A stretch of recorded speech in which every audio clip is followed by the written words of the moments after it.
Hey guys, what's up? Hope you're all doing amazing wherever you are right now. So today's story is absolutely terrifying, and it comes from Sarah, a 32-year-old school teacher from rural Montana. Picture this: Sarah had to catch the last bus out of Billings at 9:30 p.m., heading to Great Falls. Her mom had suddenly gotten really sick, and she needed to get home ASAP. The bus was taking the notorious Route 287 through the Beartooth Mountains, a place where locals will straight up tell you that something else roams around at night. It was the perfect setup for a horror movie, you know? Dark night, freezing cold wind, dense forest, and a pitch-black mountain road. The bus Sarah was on had exactly 14 people, one driver, one conductor, and everyone else was just sitting quietly, some scrolling on their phones, others lost in thought. Sarah was super stressed because her mom was already in bad shape, and she desperately needed to get there fast. She kept staring out the window, thinking about her mom, when suddenly she smelled something weird, like burning wood. It was so strong, like there was a campfire right nearby. She looked out the window and yeah, there were a few logs burning in the forest. Sarah started wondering who's lighting fires out here. What if the whole forest catches fire? But while she's thinking about this, her eyes suddenly catch something that made her blood run cold. There was a woman standing right in the middle of the forest, completely motionless. No expression on her face whatsoever.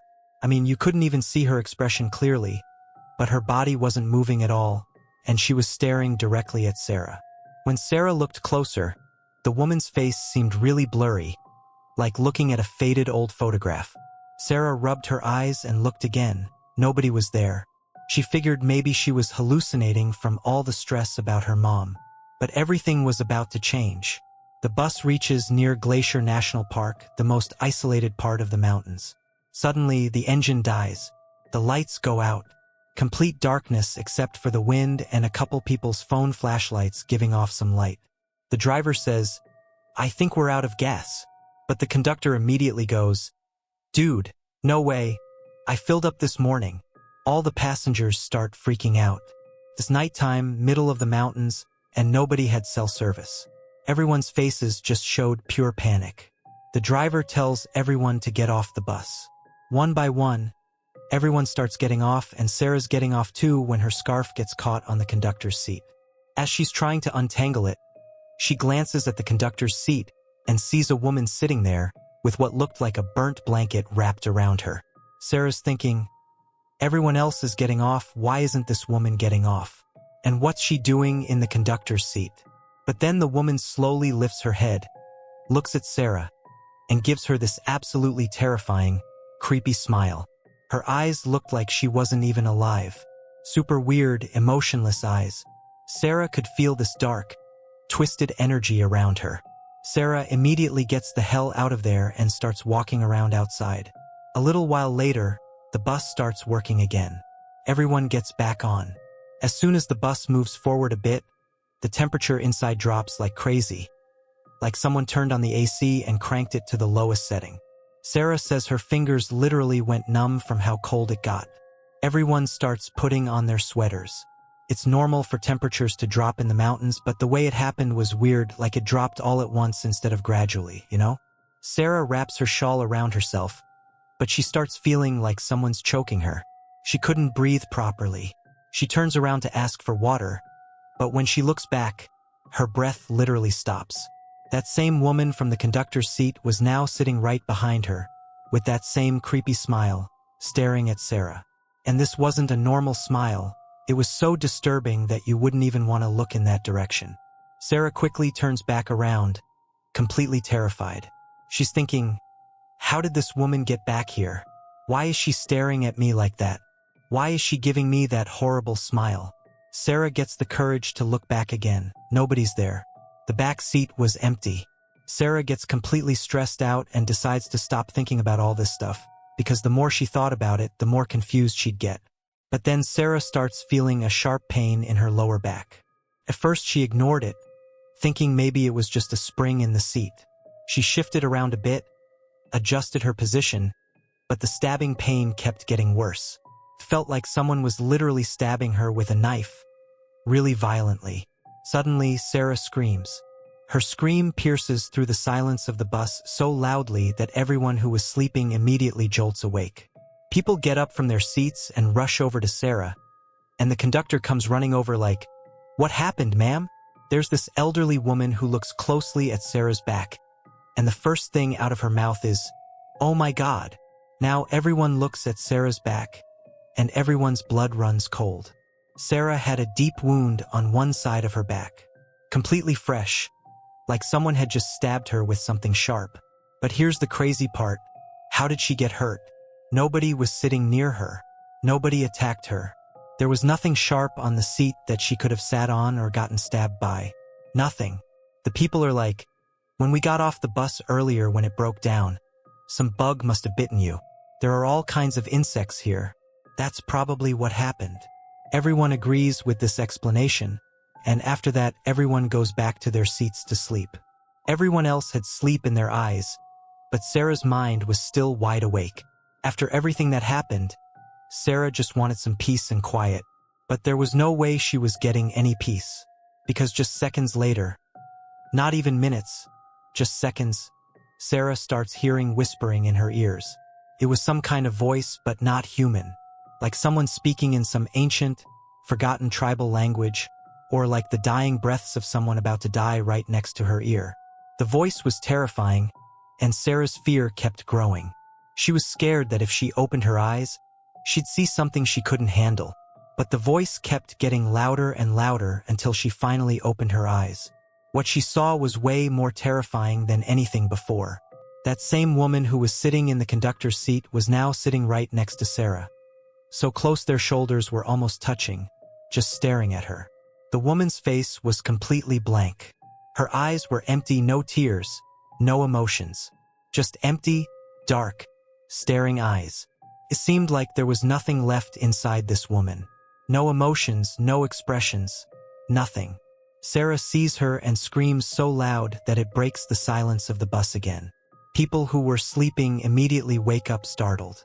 The conductor runs over and goes, "Lady, what kind of drama are you putting on? People are trying to sleep here. Let them sleep." Sarah was gasping for breath, her hand on her chest. Her heart was beating so hard you could probably hear it. Before she could say anything, she looks at her seat. The woman was gone. Nobody was sitting there. After the wound, the woman, and the screaming, Sarah was completely disturbed. She sits in her seat, trembling. Her eyes keep looking out the window, the dark mountain night with occasional flashes of lightning. Then at one turn, Sarah's breath stops because she sees her mom in the middle of the forest, wearing the same dress, with the same loving eyes, waving at her from the side of the forest road. Sarah whispers, "Mom." Sarah starts screaming, "Stop the bus! Stop right now! I need to get off!" The bus stops immediately. Sarah gets off through the back door and starts running. The conductor also gets off and tries to stop her, and after a while he catches her. He's like, "Lady, have you lost your mind? It's a dark night, dense forest. Where are you going?" Sarah's crying and tells the conductor, "My mom is there. She's calling me. I need to go to her."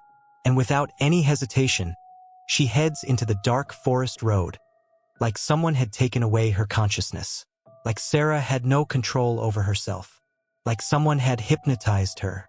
Now the driver also gets off, and both the conductor and driver run after Sarah, catch her, and somehow drag her back to the bus.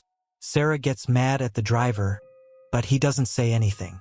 He somehow gets Sarah on the bus and goes to sit in the driver's seat. The driver had put Sarah in the seat next to him, the conductor's seat. It seemed like the driver understood something that the other people didn't. As soon as the driver tries to start the bus, he hears a voice echoing in his ears. "Listen, stop, stop right now." The driver ignores the voice and speeds up the bus. Now the bus is moving, and the driver notices that woman in his side mirror. He kept seeing her everywhere, sometimes hiding behind trees watching them, sometimes when the bus moved forward. If the driver looked to the right side through the window, she'd be standing there like she was waiting for them. And sometimes she'd be standing right in front of the bus. But no matter what, the driver wasn't stopping. He kept driving and ignoring whatever he was seeing, wherever that woman was appearing. The driver's fear kept growing, but he just wanted to reach his destination somehow. He didn't have the courage to even turn his head and look around. His focus was only on the road ahead. Suddenly, the bus stops again. The driver was sitting there, and Sarah was unconscious next to him. Then suddenly the driver hears a growling sound from his right side. It sounded like someone had something stuck in their throat and was trying to scream really hard. The driver understood what was happening. Yeah, he'd understood way earlier. He just kept looking straight ahead. Someone was screaming in his ears, but he wasn't looking in that direction at all. Then he hears a voice in his ear. "You'll take me with you, won't you?" Now the conductor also understood what was going on. Both of them knew that whoever this woman was, she was some kind of local mountain spirit. The conductor takes some mountain herbs and plants out of his bag, gives them to the driver, and says, "Don't worry, just keep driving. No matter what happens, don't stop." The driver tries to start the engine. It doesn't start the first time, but on the third try, the engine starts, and the driver floors it at full speed. The driver wasn't worried about accidents because right now he just needed to get out of this place, and it was nighttime, so there weren't many cars around anyway. The driver doesn't stop until he gets out of that valley, out of that forest. And until he got out of the forest, he kept seeing that woman everywhere. Finally, morning comes and the bus is about to exit the forest. Both the driver and conductor have relief on their faces. Like, finally, we're out of this place. Sarah was still unconscious. When the conductor tries to wake up Sarah, he realizes she has a high fever. The bus reaches its destination. Sarah's brother was waiting outside for her. When he sees that Sarah is really sick with a fever, he takes her to the hospital for treatment. The driver and conductor tell Sarah's brother everything about the route they came from, what happened, to take her to the hospital quickly, and if she gets worse, maybe show her to a priest or spiritual healer. Thankfully, Sarah gets better at the hospital. They give her some medicines. Takes about 2 days for her to recover, but after that she's completely fine. This meant that Sarah wasn't possessed or anything. Whatever was there had stayed behind. Sarah asks her brother about their mom's condition. Turns out Mom is totally fine now too. Her condition had improved that same night. They'd taken her to the hospital and by morning she was better. After Sarah recovers from the fever in 2 days, Sarah, her mom, and her brother go to a church. They pray there and come back home. Sarah felt like everything was fine. Her brother thought so too. But their mom said, "No, honey. If something like that happened, it's better to be safe. Let's go show a priest. Why take unnecessary risks?" So they do that, and everything's been fine since then. But this journey really messed with Sarah's head. Even today, she still sees that woman somewhere or other. Like before, she thought she was hallucinating. Even now, she thinks the same thing, that she's gotten so scared and thinks about it so much that she's seeing that woman places, which is probably just hallucinations now. It's not like she sees her frequently, but yeah, every 3 to 4 months she still spots that woman somewhere. Now, whether Sarah is hallucinating or if this is really someone who still has her eye on Sarah, only Sarah can tell us that. That's it for today, guys. See you with another topic next time. Until then, bye-bye and take care.